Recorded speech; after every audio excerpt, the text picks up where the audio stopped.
மக்களுக்கு நல்லது பண்றதுக்கு அரசியலுக்கு வாங்கடா, கொள்ளை அடிக்கிறது கொலை பண்றதுக்கு அரசியலுக்கு. தமிழகத்துல விஜய்க்கு ஓட்டு போட்ட மக்கள் மத்தியிலேயே ஒரு விதமான நெகிழ்ச்சியை உருவாக்கி இருந்தது. அதாவது நாம ஓட்டு போட்டோம், திராவிடம் வீழ்த்தப்பட்டு விட்டது, தீய சக்திகள் ஒழிக்கப்பட்டு விட்டது.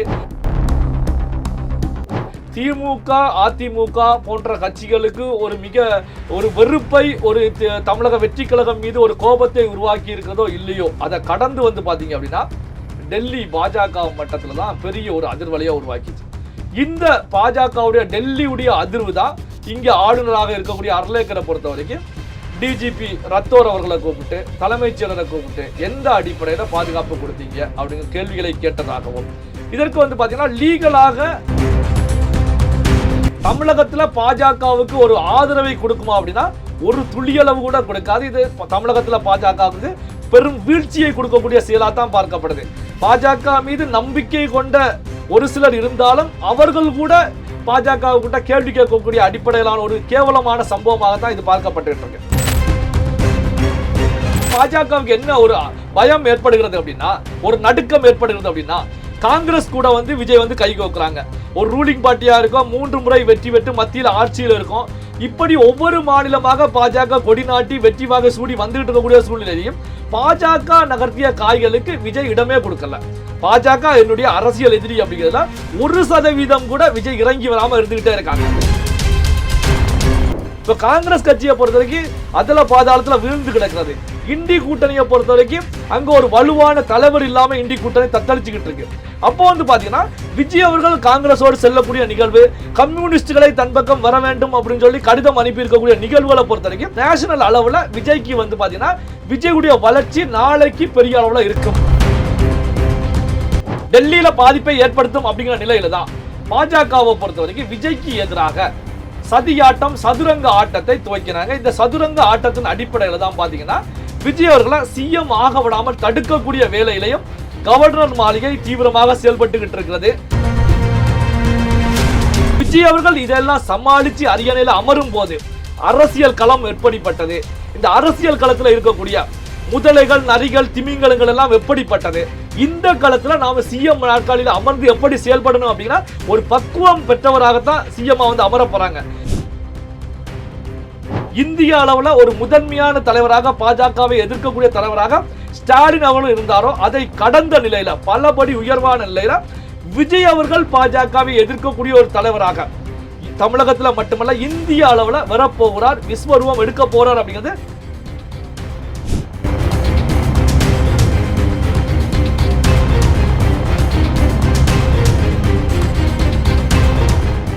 ரியல் ஒன் உறவுகளே, நடுநிலையோடு பொறுப்புடன் செய்திகளை வழங்கி பல லட்சக்கணக்கான மக்களின் நம்பிக்கையை பெற்ற நமது சேனலின் வளர்ச்சிக்கு உங்கள் ஆதரவு தேவை. இந்த ஊடக பயணம் தொடர்ந்து வலுப்பெற திரையில் தெரியும் QR கோட் ஸ்கேன் செய்தோ அல்லது டிஸ்கிரிப்ஷனில் உள்ள வங்கி விவரங்கள் மூலம் உங்களால் முடிந்த அளவு சப்போர்ட் செய்யுங்கள். உங்கள் ஒவ்வொரு ஆதரவும் நமது குரலை இன்னும் பல லட்சம் பேரிடம் கொண்டு செல்ல உதவும். ரியல் ஒன் நேயர்களுக்கு வணக்கம். இன்று நம்முடன் நேர்காணலுக்காக பத்திரிகையாளர் நெல்லை சிவா இணைந்திருக்காரு. வணக்கம் சார். வணக்கம் வினோத் சார். தமிழகத்தை பொறுத்த வரைக்கும் எலெக்ஷன் ரிசல்ட் வந்ததுக்கு அப்புறமா விஜய் அவர்கள் தான் அடுத்த சிஎம், 108 சீட்டு ஜெயிச்சிட்டாருன்னு சொல்லிட்டு அவருக்கு தான் அந்த கான்வாய் பாதுகாப்பு வந்து கொடுக்கப்பட்டது.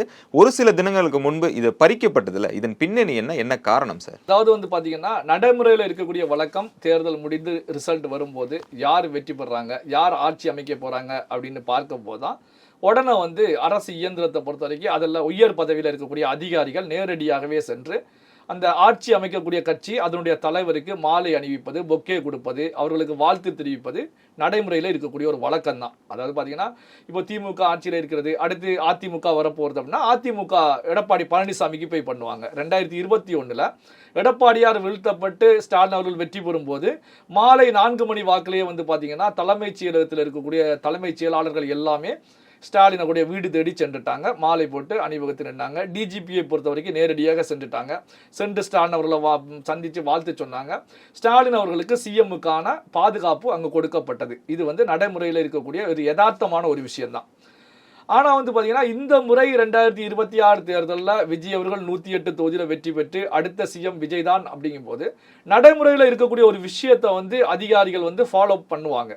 அந்த அடிப்படையில் தான் காவல்துறையை பொறுத்த வரைக்கும் விஜய்க்கு வந்து உயரிய பாதுகாப்பு கொடுத்தாங்க. சிஎம்முக்கான பாதுகாப்பு கொடுக்கப்பட்டது. கான்வாய்கள் அதிக அளவில் பாதுகாப்புக்கு போடப்பட்டது. ஸோ வந்து பார்த்தீங்கன்னா மெட்டல் டிடெக்டர் கருவிகள் பொருத்தப்பட்ட கான்வாய்களை போடுவாங்க. ஏன்னா பாதுகாப்பு உயரிய பாதுகாப்பு கொடுக்கணும். எதிரிகள் எந்த திசையிலிருந்து தாக்குதல் நடத்துவதற்கு முற்பட்டாலும் அதை தடுத்து நிறுத்துவதற்கான அந்த டெக்னாலஜி எல்லாமே அங்கே பொருத்தப்பட்டிருக்கும். இந்த அடிப்படையில் தான் விஜய்க்கு பாதுகாப்பு கொடுக்கப்பட்டது. நாமளே பார்த்தோம், விஜய் அவர்கள் தன்னுடைய பனையூர் நீலாங்கரை பனையூர் இல்லத்தில் இருந்து அடையாறு அவருடைய பெற்றோருடைய இல்லத்துக்கு செல்லும் போது அங்கிருந்து நுங்கம்பாக்கம் தேர்தல் கமிஷன் அலுவலகத்துக்கு சென்று சர்டிபிகேட் வாங்கும் போது கூட இந்த கான்வாய் அப்படிங்கிறது பெரிய அளவில் பாதுகாப்பு கொடுக்கப்பட்டது. இது வந்து தமிழகத்தில் விஜய்க்கு ஓட்டு போட்ட மக்கள் மத்தியிலேயே ஒரு விதமான நெகிழ்ச்சியை உருவாக்கி இருந்தது. அதாவது நாம ஓட்டு போட்டோம், திராவிடம் வீழ்த்தப்பட்டு விட்டது, தீய சக்திகள் ஒழிக்கப்பட்டு விட்டது, ஊழல் கரைபடிந்தவர்கள் தான் ஆட்சி பண்ணிக்கிட்டு இருந்தாங்க. ஸோ இப்போ வந்து ஒரு மாற்றத்தை நாம உருவாக்கி இருக்கிறோம் அப்படிங்கிற ஒரு திருப்தி அவர்களுடைய மனசுல இருந்துகிட்டே தான் இருந்தது. ஆனா வந்து பாத்தீங்கன்னா இந்த விஷயத்தை பொறுத்த வரைக்கும் திமுக அதிமுக போன்ற கட்சிகளுக்கு ஒரு வெறுப்பை ஒரு தமிழக வெற்றி கழகம் மீது ஒரு கோபத்தை உருவாக்கி இருக்கிறதோ இல்லையோ, அதை கடந்து வந்து பாத்தீங்க அப்படின்னா டெல்லி பாஜக மட்டத்தில் தான் பெரிய ஒரு அதிர்வலையை உருவாக்கிச்சு. இந்த பாஜகவுடைய டெல்லியுடைய அதிர்வு தான் இங்கே ஆளுநராக இருக்கக்கூடிய அர்லேக்கரை பொறுத்த வரைக்கும் டிஜிபி ரத்தோர் அவர்களை கூப்பிட்டு தலைமைச் செயலரை கூப்பிட்டு எந்த அடிப்படையில் பாதுகாப்பு கொடுத்தீங்க அப்படிங்கிற கேள்விகளை கேட்டதாகவும், இதற்கு வந்து பார்த்தீங்கன்னா லீகலாக பாதுகாப்பு கொடுப்பது தவறான ஒரு விஷயம்தான். அதாவது வந்து பார்த்தீங்கன்னா அரசு இயந்திரத்தை பொறுத்த வரைக்கும் அந்த பதவியில் பொறுப்பேற்ற பிறகு அந்த பதவிக்கு வந்த அடுத்த நிமிஷம் தான் அவர்களுக்கான விஷயங்கள் அரசு சார்புடைய விஷயங்கள் செய்யப்படும். ஆனால் வந்து பார்த்தீங்கன்னா இது நடைமுறையில் இருக்கக்கூடிய விஷயம். நாம் ஏற்கனவே சொன்னோம், எல்லாருக்குமே நடைமுறையில் யதார்த்தமாக பண்ணுவாங்க, அதன் பிறகுதான் அவங்க பதவி ஏற்பாங்க. ஆனால் இங்கே வந்து பார்த்தீங்க அப்படின்னா இந்த கேள்விகளை கேட்கும் போதுதான் உடனே வந்து பாதுகாப்பு கான்வாய்கள் விலக்கி கொள்ளப்பட்டது, விஜய்க்கான பாதுகாப்பு எடுக்கப்பட்டது. ஆனால் தவேகா தரப்பிலிருந்தும் இதுக்கு வந்து மறுப்பு தெரிவித்தாங்க. இல்லை நாங்கள் தான் வேண்டாம்னு சொன்னோம் அப்படிங்கிற கருத்துக்களையும் முன் வச்சாங்க. காரணம் என்ன அப்படின்னா விஜய் அவர்களுக்கு ஒரு நெருக்கடி கொடுக்க வேண்டும், விஜய் அவர்கள் சிஎம்மாக பதவி ஏற்க விடாமல் தடை கற்களை தூக்கி வீச வேண்டும் அப்படிங்கிற விஷயத்தை பொறுத்த வரைக்கும் முன்கூட்டியே இவங்க தீர்மானிச்சுட்டாங்க. இந்த அடிப்படையில் தான் கான்வாய் போன்ற பாதுகாப்பு நிறுத்தப்பட்டது, எடுக்கப்பட்டது.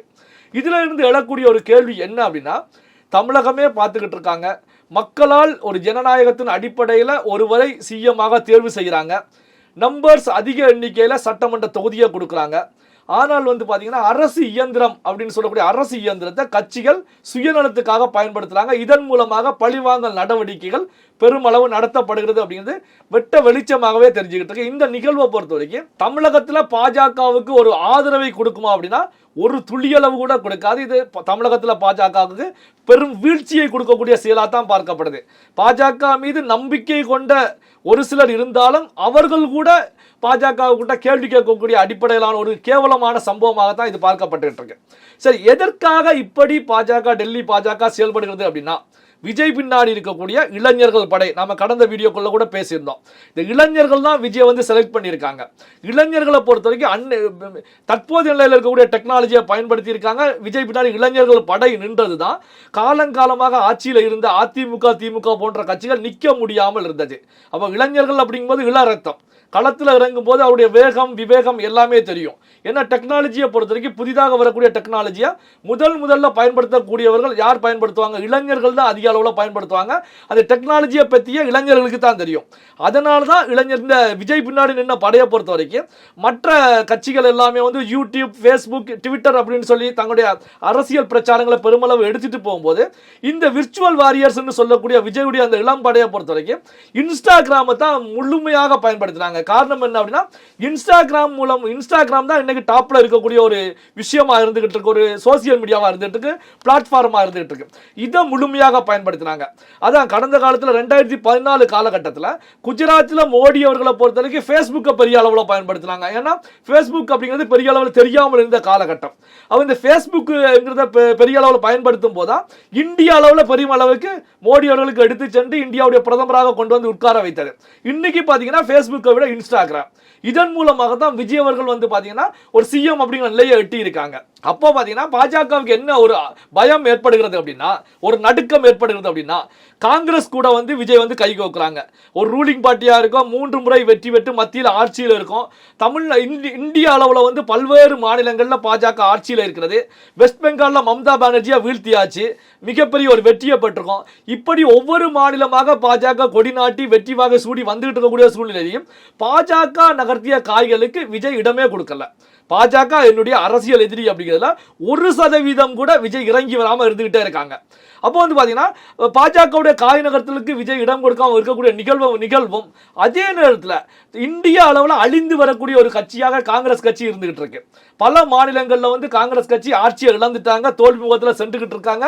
காங்கிரஸ் கட்சி உயிரோடு இருக்குமா இல்லையா அப்படிங்கிற கேள்விகள் இருக்கக்கூடிய சூழ்நிலையில விஜய் அவர்கள் எதுக்கு காங்கிரஸ் கட்சிக்கு இம்பார்ட்டன்ஸ் கொடுக்குறாங்க அப்படிங்கிற கேள்விகள் உருவாகும் போதுதான் அப்போ காங்கிரஸ் அப்படிங்கிறது இந்தியாவை ஒரு ஆண்ட கட்சி, ஒரு காலத்தில் ஆட்சியில் இருந்தாங்க, இப்போ வந்து அழிவு பாதையில் சென்றுகிட்டு இருந்தாலும் அது ஆண்ட கட்சி.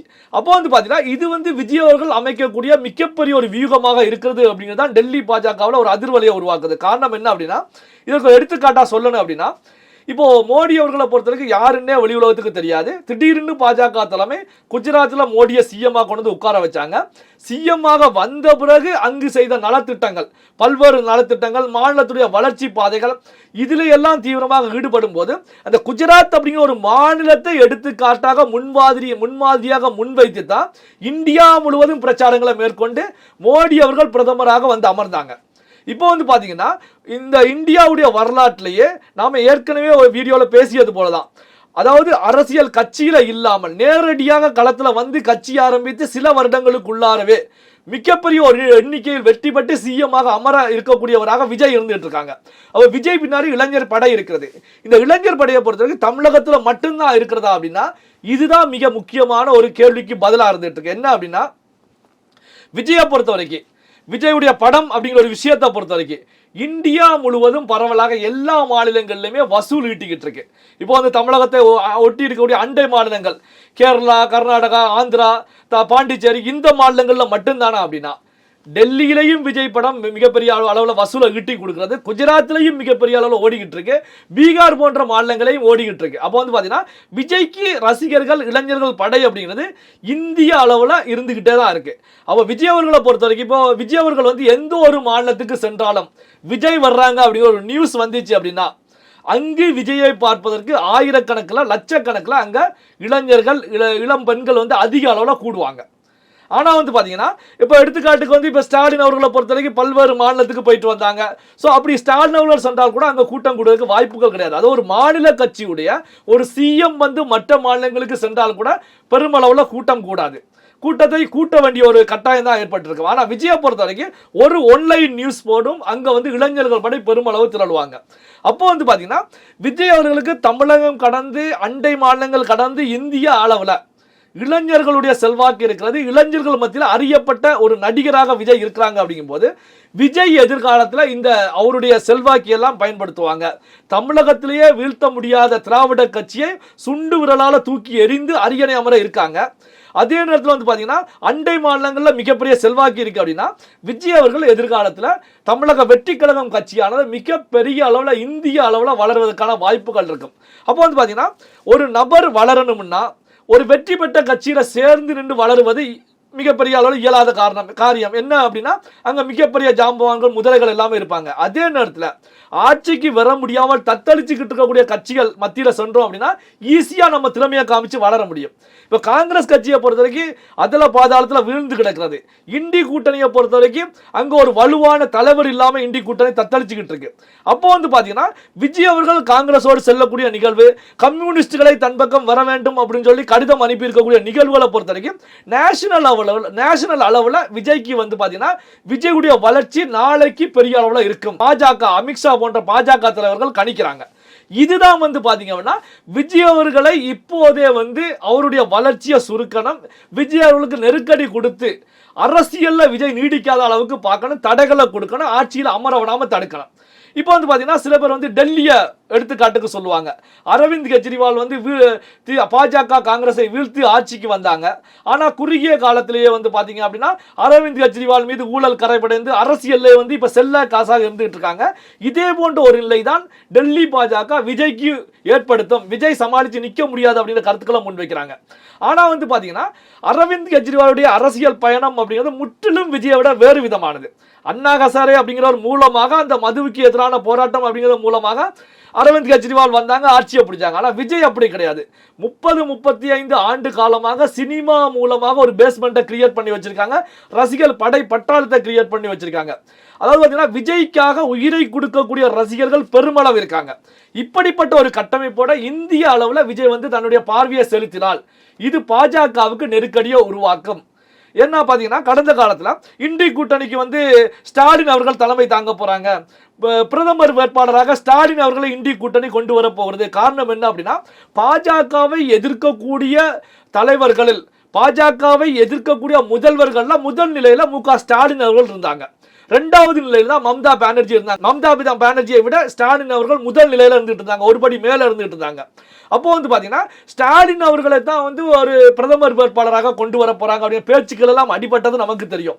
காரணம் என்ன அப்படின்னா, பாஜகவை வலுவோடு வலிமையோடு ஸ்டாலின் அவர்கள் எதிர்த்துக்கிட்டு இருந்தாங்க. இப்போ வந்து பாத்தீங்கன்னா மம்தா பானர்ஜியும் வீழ்த்தப்பட்டாங்க, ஸ்டாலின் அவர்களும் வீழ்த்தப்பட்டாங்க. இப்போ பாஜகவை கொள்கை ரீதியாக எதிர்க்கக்கூடிய ஒரு தலைவராக விஜய் தான் வளர்ந்து நின்றுட்டு இருக்காங்க. அப்போ வந்து பாத்தீங்கன்னா விஜயுடைய வளர்ச்சி நாளைக்கு டெல்லியில பாதிப்பை ஏற்படுத்தும் அப்படிங்கிற நிலையில தான் பாஜகவை பொறுத்த வரைக்கும் விஜய்க்கு எதிராக சதியாட்டம், சதுரங்க ஆட்டத்தை துவக்கினாங்க. இந்த சதுரங்க ஆட்டத்தின் அடிப்படையில் தான் பாத்தீங்கன்னா விஜய் அவர்களை சிஎம் ஆக விடாமல் தடுக்கக்கூடிய வேலையிலையும் கவர்னர் மாளிகை தீவிரமாக செயல்பட்டுக்கிட்டு இருக்கிறது. அதே நேரத்தில் வந்து பாத்தீங்கன்னா பாஜக அங்கு செயல்படக்கூடிய நிகழ்வுக்கு வந்து பாத்தீங்கன்னா தமிழகத்தை பொறுத்த வரைக்கும் அதிமுக வந்து பாஜகவுடைய நகர்வுகள் தான் செயல்படும். காரணம் என்ன அப்படின்னா, எடப்பாடியாருடைய குடிமி மட்டுமல்ல, அங்கிருக்கக்கூடிய முன்னாள் அமைச்சர்கள் பல பேருடைய குடிமி வந்து டெல்லி பாஜக கண்ட்ரோல தான் இருக்கிறது. காரணம் என்ன அப்படின்னா, ஊழல் கரை, ஏற்கனவே வழக்குகள். இப்போ வந்து பாத்தீங்கன்னா திமுகவும் பாஜக சொல்கட்டு செயல்படுகிறது அப்படிங்கிற நிலைக்கு தள்ளப்பட்டு விட்டது. காரணம் என்ன அப்படின்னா, அதிமுக கூட கூட்டணி அப்படிங்கிற விஷயம் வந்து நள்ளிரவு முதல் பெரிய அளவில் அடிச்சுக்கிட்டே தான் இருந்துச்சு. திமுக அதிமுகவும் பேச ஆரம்பிச்சுட்டாங்க. ஸோ ரெண்டு பேரும் சேர்ந்து செயல்பட போறாங்க. உதயநிதி ஸ்டாலின் துணை முதலமைச்சர், எடப்பாடியார் வந்து முதலமைச்சர் அப்படிங்கிற பேச்சுக்கள்லாம் அடிபட்டது. இந்த விஷயத்தை பொறுத்த வரைக்கும் அப்போ திமுகவும் பாஜகவுக்கு வேலை பார்க்கிறதா அப்படி ஒரு கேள்வி உருவாகிட்டு இருக்கு. அப்போ வந்து பாத்தீங்கன்னா இங்க விஜய்க்கு வந்து இவர்கள் செய்யக்கூடிய செயல்கள், சதி திட்டங்கள் எல்லாம் விஜய்க்கு இன்னும் வந்து ஒரு வலிமையத்தை அதிகப்படுத்திட்டு இருக்கு.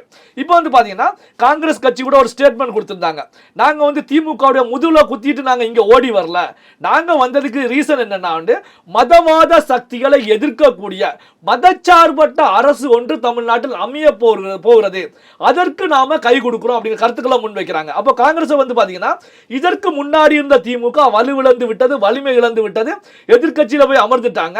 இனி திமுகவை நம்பி பலன் கிடையாது, திமுக ஓட்டு வங்கி அதுல பாதாளத்தில் இருக்கிறது. தமிழக வெற்றி கழகத்தை பொறுத்த வரைக்கும் 35% வாக்குகளை பெற்றுட்டாங்க. இனி பாஜகவை எதிர்க்கக்கூடிய மதச்சார்பற்ற ஒரு கட்சியாக தமிழக வெற்றி கழகம் தான் முதல் நிலைக்கு வரப்போகிறது. அதனால நாங்க அந்த கட்சி கூட சேர்ந்து பயணிக்கிறோம் அப்படி கருத்துக்களை முன்வைக்கிறாங்க. அப்ப நாம பேசின விஷயத்துக்கும் இப்ப காங்கிரஸ் கொடுத்த ஸ்டேட்மெண்ட்டுக்கும் 100% கரெக்டா லிங்க் ஆயிட்டு இருக்கு பாத்தீங்களா. சோ இந்த விஷயம் தான் பாத்தீங்கன்னா பாஜகவுடைய நிறைய இரவு தூக்கத்தை கெடுத்திருக்கிறது. விஜய் அவர்களுக்கு ஏதாவது சதுரங்க ஆட்டம் ஆடி அரசியல் செய்து விஜய் அவர்களை தடுக்க வேண்டும், நெருக்கடிகளை கொடுக்கணும் அப்படிங்கிற நிலையில செயல்பட்டு இருக்காங்க. ஆனா என்ன பொறுத்த வரைக்கும் நாம் பார்க்கக்கூடிய நிகழ்வு என்ன அப்படின்னா, சிஎம் அமர்வதற்கு முந்தைய நிலையிலேயே இவங்க கொடுக்கக்கூடிய குடைச்சலை பொறுத்த வரைக்கும் விஜய் அவர்களுக்கு கொடுக்கக்கூடிய ஒரு பாடம், இவங்க ஆசானாக இருந்து விஜய்க்கு வந்து பாடம் எடுத்துக்கிட்டு இருக்காங்க. விஜய் அவர்கள் இதெல்லாம் சமாளிச்சு அரியணையில அமரும் போது அரசியல் களம் எப்படிப்பட்டது, இந்த அரசியல் களத்தில் இருக்கக்கூடிய முதலைகள், நரிகள், திமிங்கலங்கள் எல்லாம் எப்படிப்பட்டது, இந்த களத்தில் நாம சிஎம் நாற்காலியில் அமர்ந்து எப்படி செயல்படணும் அப்படின்னா ஒரு பக்குவம் பெற்றவராகத்தான் சிஎம் வந்து அமர போறாங்க. என்னதான் விஜய் அவர்கள் தேர்தல் களத்தில் வெற்றி பெற்றாலும் அரசியல்ல சிஎம் ஆக முதல் முறையாக தான் அமர்றாங்க. பல முதலமைச்சர்கள் வந்து வெற்றி பெற்று களத்தில் வந்து முதல் முறையாக அமரும் போது அவருடைய அரசை பொறுத்த வரைக்கும் மக்கள் மத்தியில் சில ஆண்டுகள்லேயே அதிருப்தியை சம்பாதிச்சிச்சு. ஆனா வந்து பாத்தீங்கன்னா விஜய் அவர்களை பொறுத்த வரைக்கும் இப்பவே இது போன்ற நிகழ்வுகளை சந்திச்சு வரும்போது ஒரு சிறப்பான ஆட்சியை கொடுப்பதற்கு விஜய்க்கு இவர்கள் கொடுக்கக்கூடிய பாடம் அப்படின்னு சொல்லித்தான் நான் பார்த்துக்கிட்டு இருக்கேன்.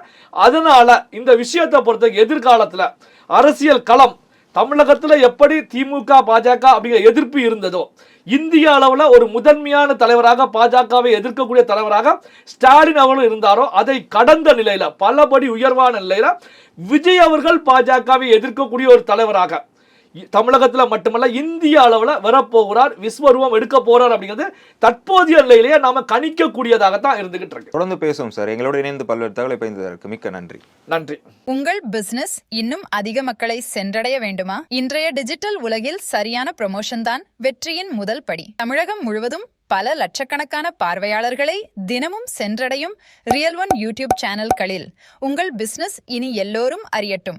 குறைந்த செலவில் அதிக ரீச்.